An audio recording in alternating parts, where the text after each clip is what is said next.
Okay, welcome back, everyone. I hope everyone enjoyed the break and had a chance to network and grab a fresh cup of coffee. For our next session, we're going to discuss how government agencies can leverage modern technologies to carry out any mission of any caliber.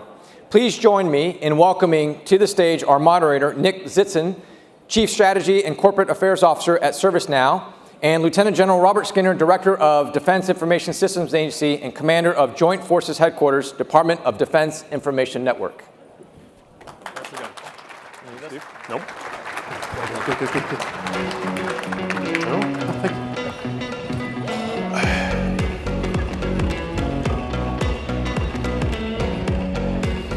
Boy, that's some nice play on music that you got there. General, thank you very much. I want to welcome you to Federal Forum. I want to thank you. Two quick messages in that regard. One, lighthearted. As we're back among people, yes. It is remarkable to me how many colleagues from ServiceNow I've met for the first time in person versus in a video meeting, and how many of them have said how much shorter I am in real life than they thought I would be. So I want to thank you for not greeting me that way this morning. And second, on a much more serious note, in this uncertain moment in time in the world, I want to thank you for your leadership, for your service, and all the women and men under your command. It's an honor for all of us to have you with us today, so thank you. Thank you. Thank you. Thank you. And I'll tell you, I'm honored to be here first and foremost, but I'll tell you, I'm mostly honored to be a good teammate, having a great team that we work together with. We have great partners, whether it's industry, academia, whether it's other mission partners within the federal government and the Department of Defense. The way that we've come together, whether it's during the crisis piece of things that's going on today, or just during competition, I don't think we have seen partnership as great as it is today than it's ever been. So it's great. So maybe to set the stage for all of our guests here, it's a big remit that you lead. Director of the Defense Information Systems Agency, Commander, Joint Force Headquarters, Department of Defense Information Network. It's possible that some of our guests may not understand the full scope and remit. How could you explain a little bit about what's under your command? So it's very interesting, right? Because it's, in one sense, on the JFHQ-DODIN side, we're an operational level C2 headquarters under U.S. Cyber Command, and we give direction out to what I call a federated republic. So we've, I'll say, partitioned the DODIN, which is, oh, by the way, the DoD network is over 300 million IP addresses, which is more than any other country but one, or actually two, with the US and China. So that's a huge network. And so we've kind of split that up into 45 different areas of operation where we've actually give direction to those entities to secure, operate, and defend it. And one of those entities is the Defense Information Systems Agency. So I always have to be cautious when I put an order out from JFHQ-DODIN that when I receive it as the DISA director, that I'm happy with it. Because a lot of times I'm unhappy with what JFHQ-DODIN is doing on the DISA hat, so I always have to balance that. DISA as an organization is about 19,000 military, civilian, and contractor force. We have about a $12 billion budget through working capital and general fund, and that's a lot of capacity. But that capacity is nothing without the partnerships that we have across the board. And so that's kind of the expansiveness of what we deal with on a day-to-day basis. And whether it's competition, crisis, and/or conflict, we are engaged 24/7 each and every day, getting after the things that our department needs to communicate, to ensure command and control, and to provide the support for our warfighters. Excellent. Thank you for the overview. You do speaking engagements a lot. Do you remember how hot these lights were? I'm boiling right now. It's remarkable. I don't know if it's intentional, but it's like impressive how much heat they generate. Yes. So, and all I see is a blue light, so I can't see anything either. The concept of digital transformation, I mean, it's talked about, everybody uses that term.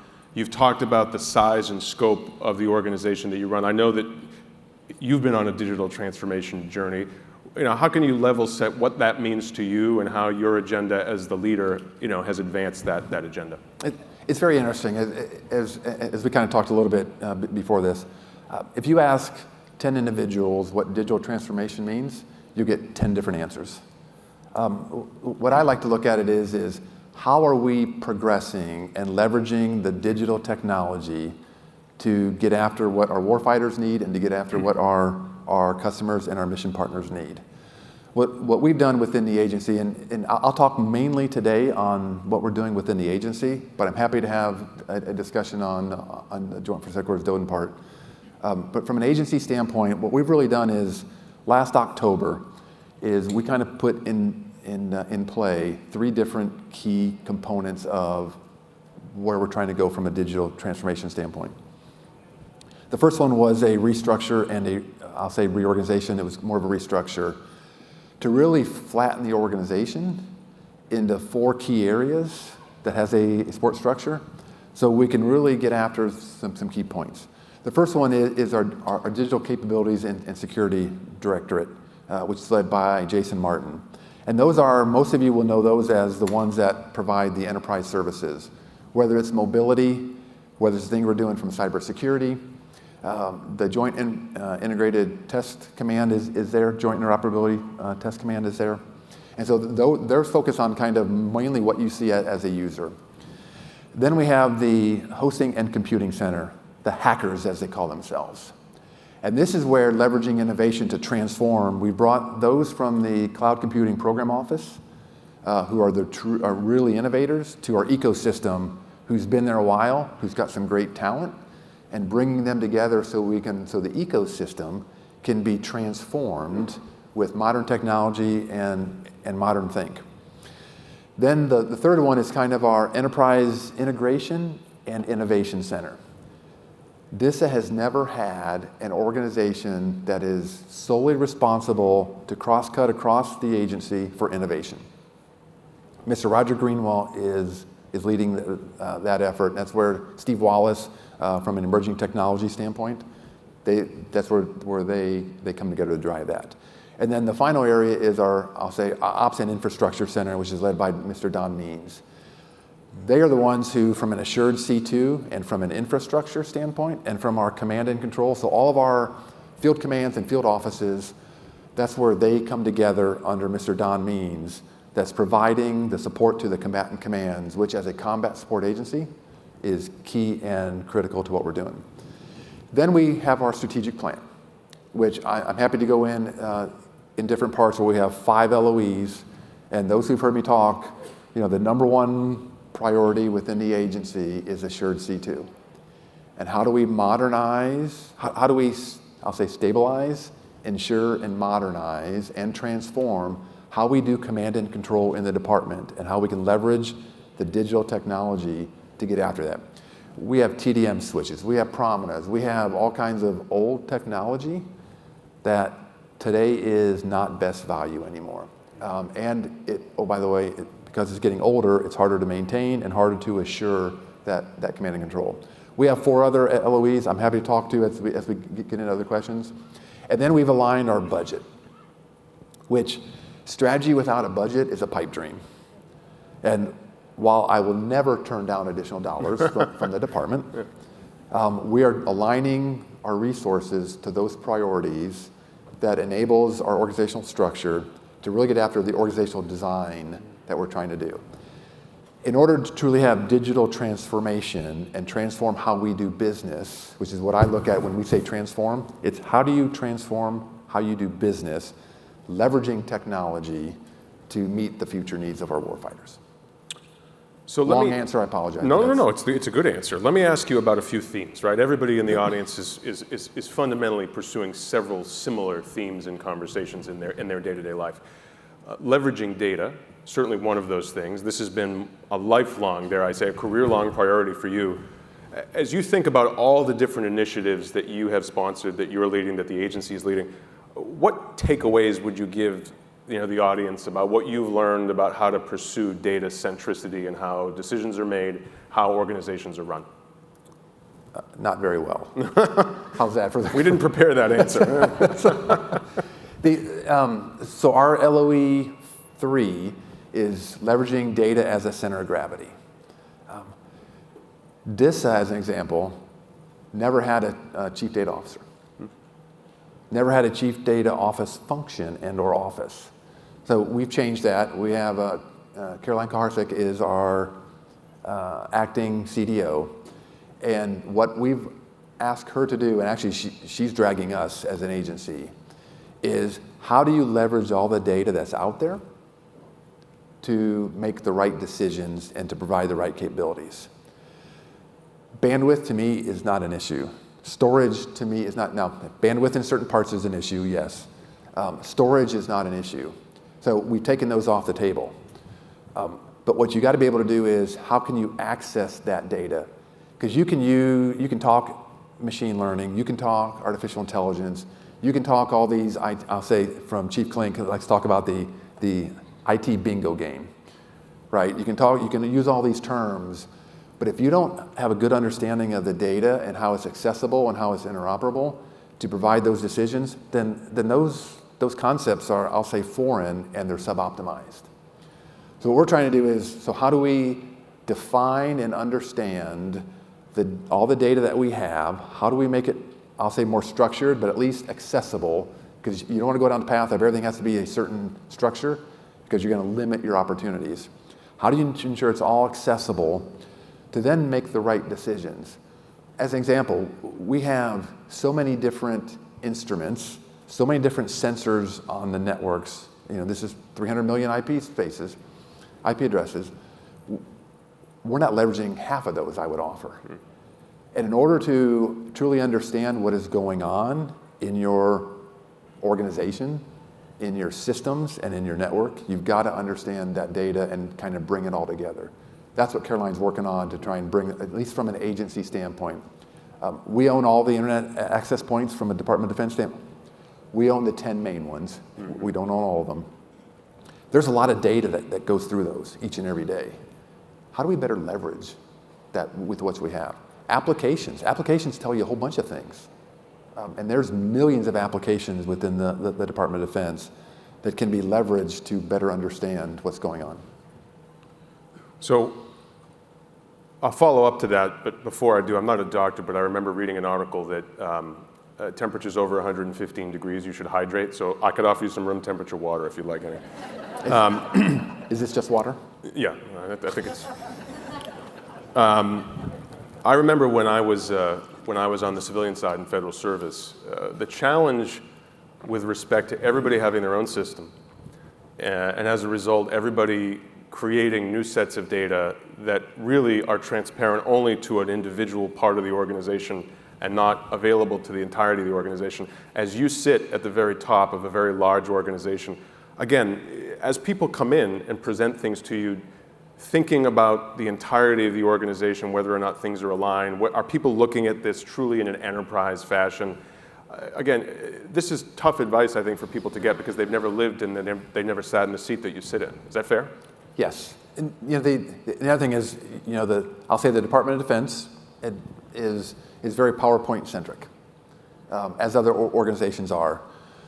There's been a lot of effort over the last few years to get away from PowerPoint and leveraging the virtual environment, leveraging the data that's out there, leveraging those systems so that as an example, as we're going through our strategic plan, we have action items that we have tasked out to all the different organizations.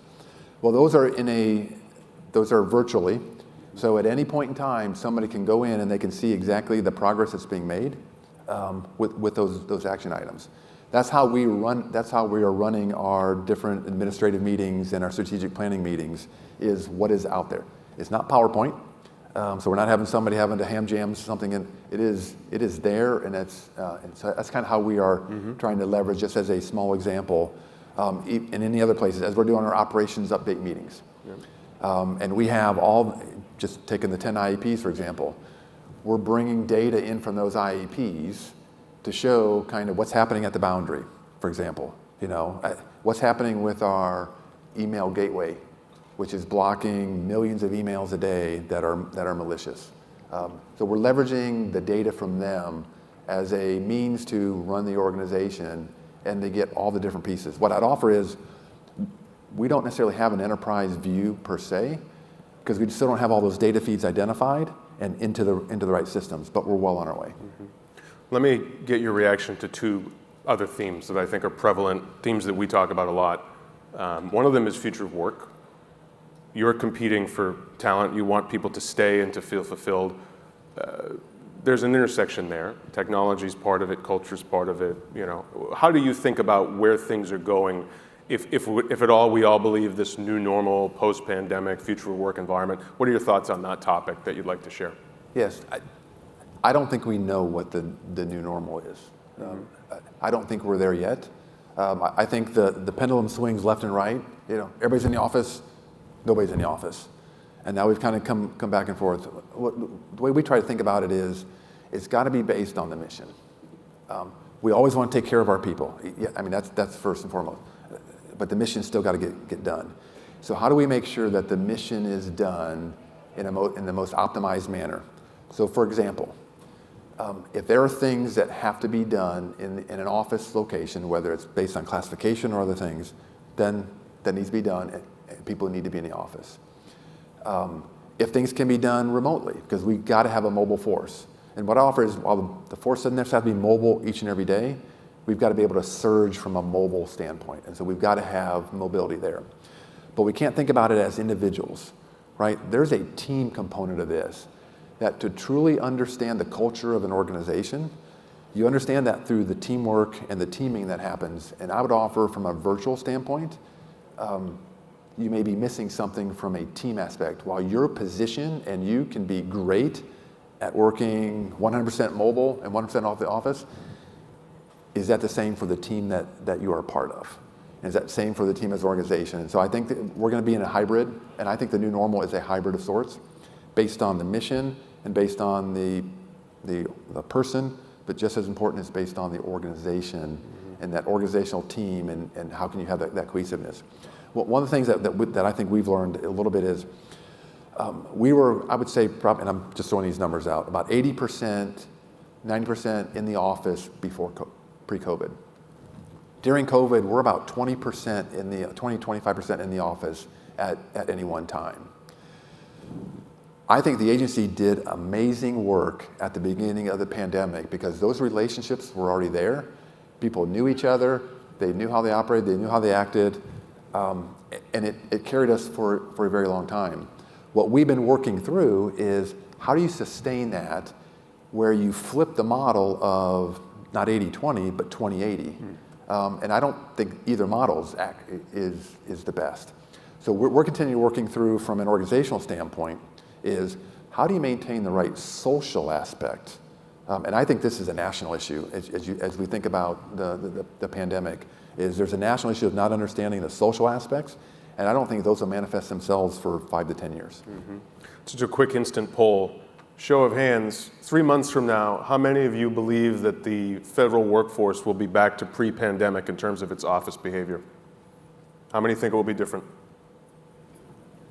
Yeah. I think, to your point, nobody knows exactly where it's going to go.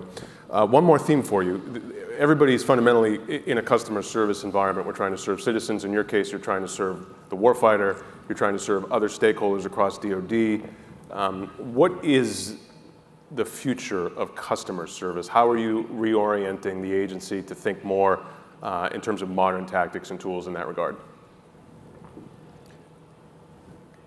How are we successful in the new normal?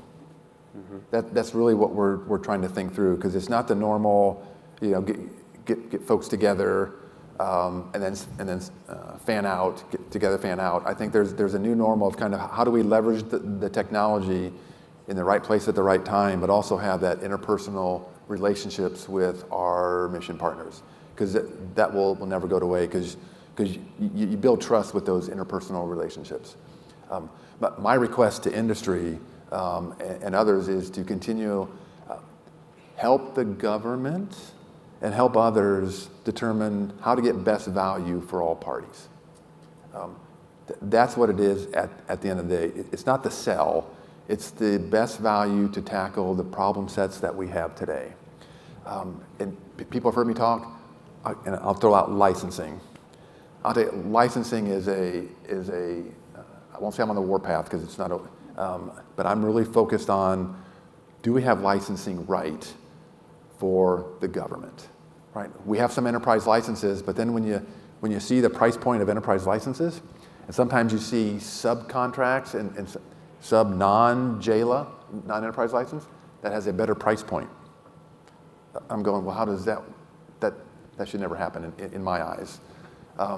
Also, if the government is asking for something that you know darn well the government will never take advantage of, help us. I just ask you to help us. There's no single individual, no single contracting officer, no single organization who knows exactly what is necessary, but as from a partnership, that'll work. I'll give you a perfect example. We have contracts where, from a true-up standpoint, where we'll say, the government wants to be able to true up every month. Well, to true up every month, there's a risk associated with the reseller and or the company. So in order to accept that risk, the price is higher, which we all know darn well that the government has, I won't say never, rarely would be able to true up each month. And so working together, is it a 6-month true up? Is it a 1-year true up? Because again, we want to be accurate and we want to be fair and we want to have best value on both parts. You know, if you want, we could bring Steve back up here and you could grill him on some of these themes. Steve, Yes. Yeah. Yeah. So I won't say what company that was. I'll leave that to. Present company excluded, obviously. So, General, believe it or not, you know, we go through these conversations so fast. I think, again, thinking about our audience here, they hold you in the highest esteem, as do we, in respect for the organization, the agency that you run, the command that you have. But they look at you as a leader, first and foremost. And if you could give everyone some leadership advice, this is a remarkable time in world history. Seemingly everything is going against bringing people together and concentrating people on a mission and a purpose. How do you think about your role as a leader of people on a daily basis? What advice would you give to this audience about how they might think about themselves as leaders at this delicate time? As things are, I'll say, more chaotic, we look at a couple of different things. First is diversity of thought. Surround yourselves as senior leaders with diversity of thought so that we're getting the best advice as decisions are being made. I think sometimes individuals will really clamp down with just 1 or 2 individuals and try and go through. We're missing a great opportunity. We've got to be agile. One of the things that I've learned a long time ago is if you're looking for 100% of the data to make the perfect decision, you will never make a decision.